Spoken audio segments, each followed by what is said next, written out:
युधिष्ठिर जी के बारे में वर्णन आता है। युधिष्ठिर जी जहां कहीं भी पीला वस्त्र देखते हैं, पीत वस्त्र देखते ही प्रणाम करते हैं। जय हो मेरे द्वारिकाधीश, जय हो मेरे कन्हैया, अरे मेरो नंद लाला, अरे मेरो श्याम सुंदर, ऐसा भाव रखते हैं। एक बार कौरवों ने छल किया, एक गधे को पीले कपड़े में लपेट करके और युधिष्ठिर के सामने छोड़ दिया। जैसे युधिष्ठिर जी के सामने गधा आया, उस गधे को पीत वस्त्र को देखते ही महाराज वो तो तुरंत ही दंडवत हो गए। जय हो मेरे नाथ, जय हो मेरे कन्हैया, अरे मेरे द्वारिकाधीश, तेरे रूप पे बारी बारी जाऊं तो पे बल बल जाऊं, इतना सुंदर लग रहा है।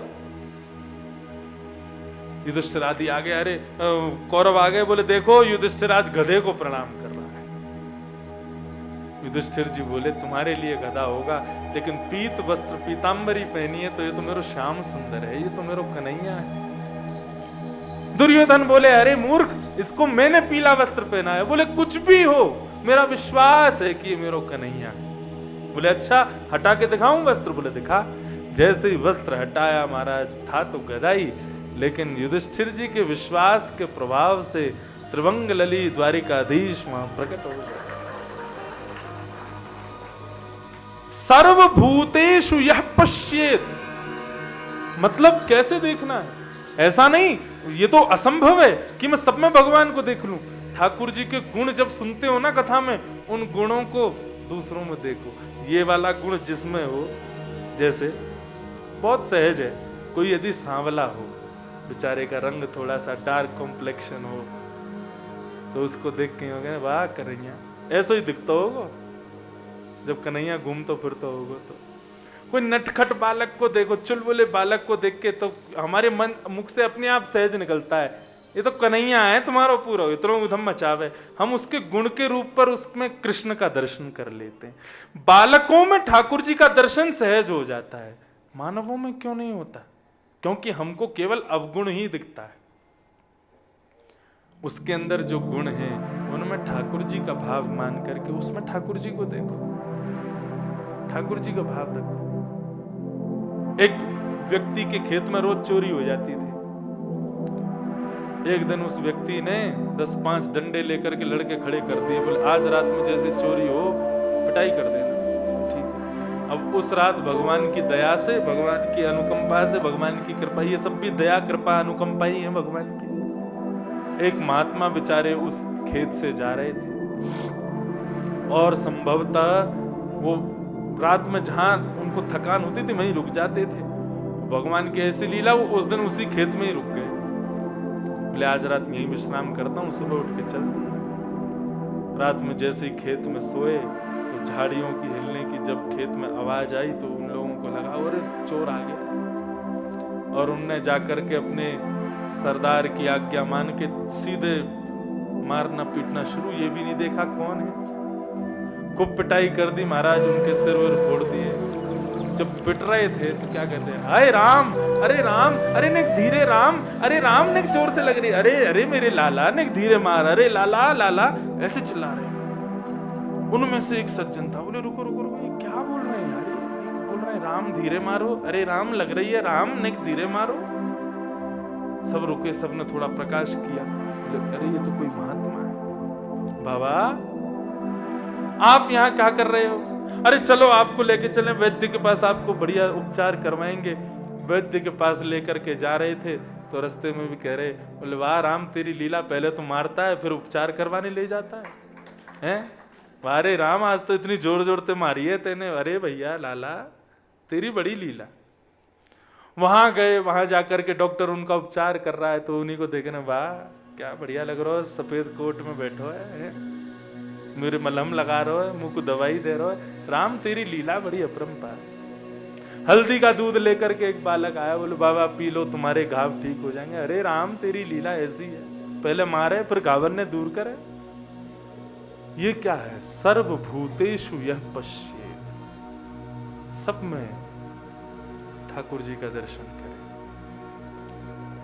और जब ठाकुर जी सामने हों उस समय बगल में कौन खड़ा है? वो मेरा भाई है, मेरा मित्र है, मेरा बंधु है। मैं बद्रीनाथ भगवान का दर्शन करने जाता हूँ, सब हो लेते हैं मेरे संग, इनके संग चलते, हमको भी हो जाएंगे, मुझे सब पता है किसी को नहीं होंगे। मैं जानता हूँ, क्योंकि कल हमारे ताऊ जी वाले दिनेश जी बोले सुबह ते है गई ठाकुर जी को प्रणाम नहीं किया। मैं जा रहा था, मैं चलूं, मेरे की चलो, मना किसी को नहीं है। खूब भीड़ भाड़ लेके जाता हूं, ले अंदर प्रवेश मुझको ही मिलेगा बस, मुझे पता है ना, क्योंकि उस समय ये भाव नहीं है कि भाई ये मेरे संग आए हैं, ये वहां तो भूलना ही पड़ेगा। वहां तो कौन है, बोले सब यही है जो सामने दिख रहे हैं, सब इन्हीं में ही है। उनकी अनुकंपा है। कभी कभी मुझे बड़ी खुशी होती, बड़ा आनंद आता है। संत जन और ठाकुर जी इतनी कृपा करते हैं। कहीं चला जाऊं, 4 धाम में, पूरे भारतवर्ष में किसी संत के यहाँ चला जाऊं, किसी के पिताजी महाराज की कृपा से, भागवत व्यासपीठ की कृपा से, गुरुजनों की कृपा से, संतों का और भगवत तीर्थों का इतना स्नेह मुझे मिल जाता है, क्योंकि भी लगता है कि ठाकुर जी ने चुन के ही भेजा है अपनी सेवा के लिए। मेरा पुण्य खत्म हो गया, मैंने प्रशंसा की ना अपनी।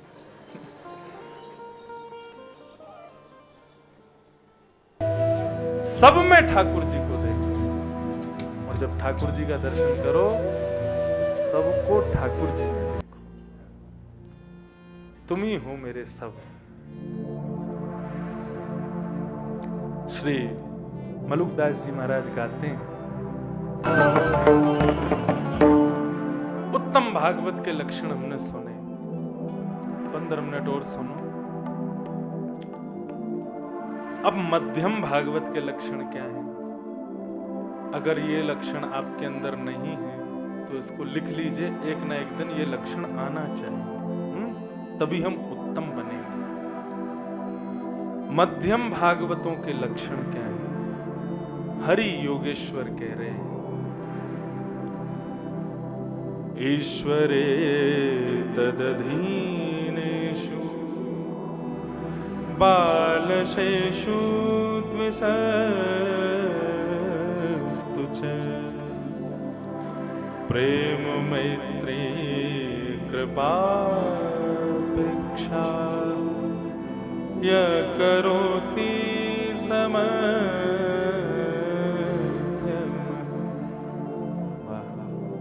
बहुत ध्यान से सुनो। मध्यम भक्त के लक्षण क्या है? ईश्वरे तदधीनेषु, भगवान से तो प्रेम करे, और तद अधीनेषु, जो भगवान के अधीन है, मतलब भगवान के जो दास हैं, भगवान के जो भक्त हैं, उनके प्रति मैत्री रखे।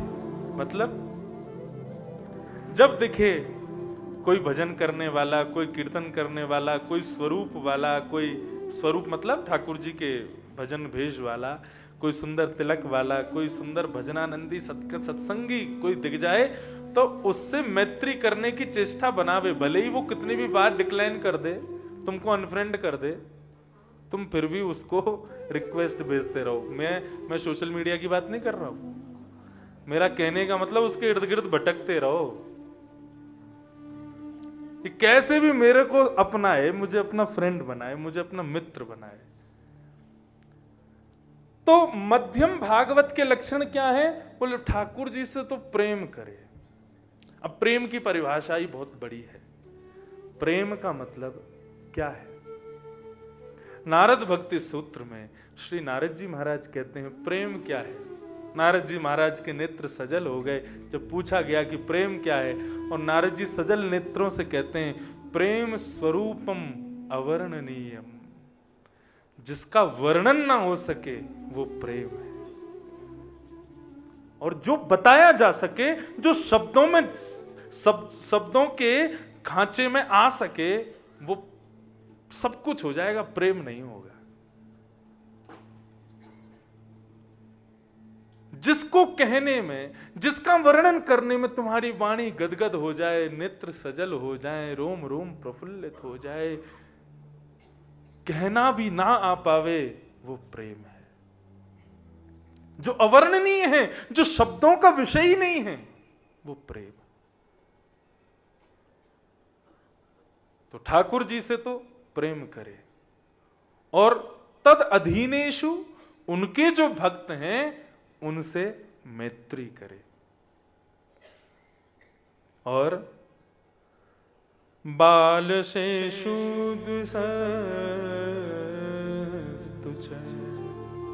और जो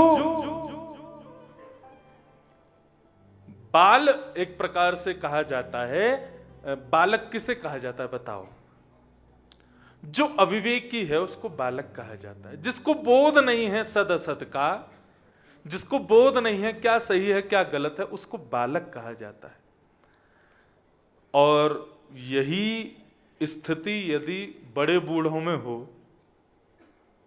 उनको यह भी ना पता हो क्या उचित है क्या अनुचित है, उनको सम्मान की भाषा में कह दिया जाता है बाल है। सतुबाल बुद्धि भागवत में लिखा गया। और उसको असाधारण भाषा में और असम्माननीय भाषा में क्या कहा जाता है? मूर्ख।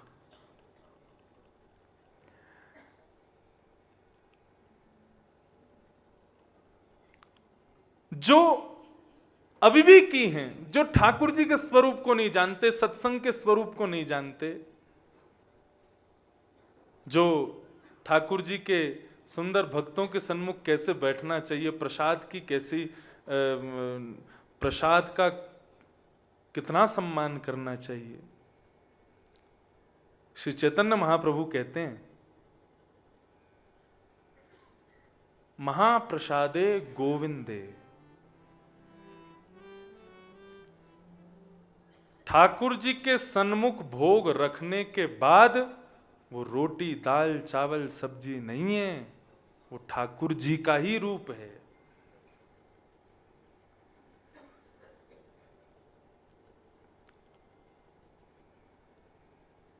कई लोगों को अनुचित लगता है, लेकिन ये बात उचित है। ठाकुर जी का महाप्रसाद वो उनके अधर से स्पर्श पा चुका है, उसके प्रति गोविंद का ही भाव रखो, उसके प्रति ठाकुर जी का ही भाव। जगन्नाथपुरी में अभी ठाकुर जी अनोसर में हैं, अभी दर्शन नहीं हो रहे ठाकुर जी के। अभी ठाकुर जी बीमार पड़े हैं, अभी बुखार चढ़ गया लाल जी को। कितने कलशों से नहाए? 108 कलशों से नहा के बेचारे बीमार रह गए। अभी दर्शन नहीं दे रहे, तो जगन्नाथपुरी के लोग कैसे रहते हैं? और चेतन महाप्रभु के समय चेतन महाप्रभु बताते थे कि लोग महाप्रभु जी का दर्शन नहीं कर पाते थे तो क्या करते थे? बोले एक सुंदर एक बिछोना बिछाते थे और उस बिछोने पर ठाकुर जी का जो महाप्रसाद है, उस महाप्रसाद को सुखा लेते ना लोग, फिर उसको क्या बोलते हैं? उसको निर्माल्य। निर्माल्य वो लाल जी के उत्सव में हमने सबको वितरित करवाया था। हमने कहा था रोज एक निर्माल्य जरूर लेना चाहिए। तो जगन्नाथपुरी में जब अनोसर होता है, ठाकुर जी दर्शन नहीं देते, तो उतने दिन लोग क्या करते हैं? ठाकुर जी का जो महाप्रसाद है ना, बिछोना बिछाएंगे, बढ़िया सुंदर एक वस्त्र, उस पर सिंहासन लगा के ठाकुर जी के जो महाप्रसाद है उसी को विराजमान करके उसी की आरती करते हैं, उसी की सेवा करते हैं।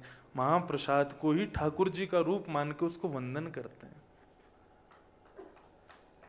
वहां पर महाप्रसाद, और वहां पर क्या पूरे विश्व में ठाकुर जी के सन्मुख पधराया गया प्रसाद वो ठाकुर जी का ही रूप है। चेतन महाप्रभु कहते हैं महाप्रसादे गोविंदे, ये महाप्रसाद साक्षात गोविंद का स्वरूप है। इनमें और गोविंद में कोई अंतर नहीं है।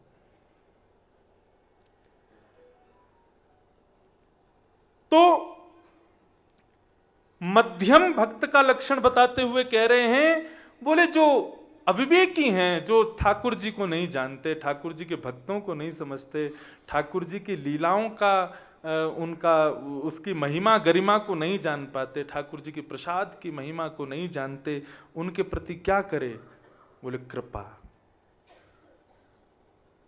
उन पर कृपा करे।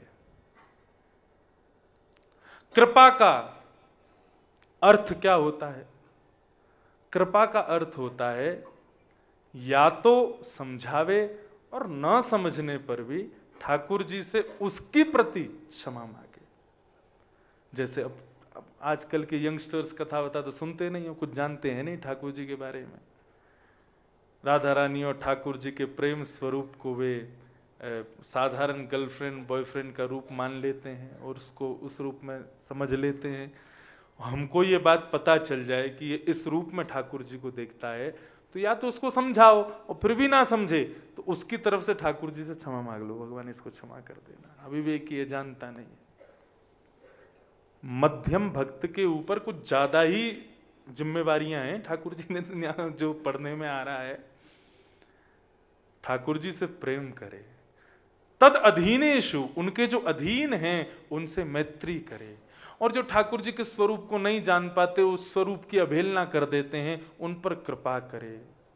और जो ठाकुर जी से बैर करते हैं उनके लिए कल ही गाया था, तजिए हरि विमुखन को संग, उसकी उपेक्षा करते, उसका त्याग करते, ये मध्यम भक्त। अच्छा, अंतर अब समझ आ गया क्या? यहां पर लिखा है कि जो ठाकुर जी के स्वरूप को ना समझे, उनकी अवहेलना करे, उसकी उपेक्षा कर दो, उसको त्याग दो, उसको त्यागने वाला वो मध्यम है, लेकिन उत्तम उसको भी नहीं त्यागता। ठाकुर जी की उपेक्षा करने वाले में भी वो प्रणाम करता है, उनको भी वंदन करता है। ये उत्तम मध्यम में अंतर है। यहां पर ये उपेक्षा शब्द से ये बात सिद्ध होती है कि मध्यम उत्तम में ये अंतर है कि उत्तम ठाकुर जी के रूप को ना समझने वाले को भी प्रणाम करता है, और मध्यम ठाकुर जी की उपेक्षा करने वाले को उपेक्षित कर देता है, उसको त्याग देता है, उससे कोई संबंध नहीं रखता। और साधारण भक्त का लक्षण क्या है? साधारण भक्त के लक्षण सुनने के बाद आज के विषय को विराम देंगे, लाल जी का दर्शन करेंगे। बहुत ध्यान से सुनो। साधारण कौन है? आचार्या में वहरे पूजां यश्रद्धये हते, न तद्भक्तेषु चान्येषु सभक्त प्रकृत स्मृत। आचार्या में वहरे पूजाम्य श्रद्धये हते, न तद्भक्तेषु चान्येषु सभक्त प्रकृत स्मृत। असाधारण साधारण भक्त का लक्षण क्या बताया? बोले मूर्ति सेवा में खूब निष्ठा रखते हैं, ठाकुर जी को खूब सजाएंगे, ठाकुर जी को खूब भोग लगाएंगे, ठाकुर जी की खूब सेवा करेंगे, ठाकुर जी की मूर्ति की सेवा में कोई उनकी दिक्कत ना रह जाए। तद भक्तेषु अश्रद्धया, लेकिन ठाकुर जी के भक्तों में उतनी श्रद्धा नहीं रखते, ठाकुर जी के वैष्णवों में उतनी श्रद्धा नहीं रखते, ठाकुर जी के संत जनों के प्रति उतनी निष्ठा भावना नहीं रखते। ये साधारण भक्त के लक्षण है।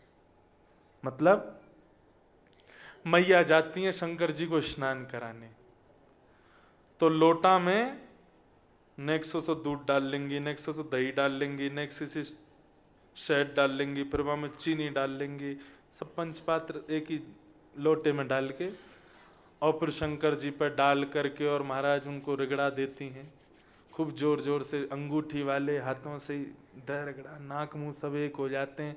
उस समय कोई वैष्णव भक्त आके, अरे शंकर जी के आंख नाक बेचारे छिल गए होंगे, मत करो, तुम नहीं जानते हो कुछ भी, हम ऐसे ही करते हैं और हमारी सेवा ऐसी होती है।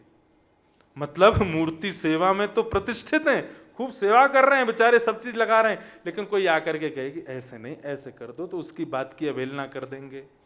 ये साधारण भक्त।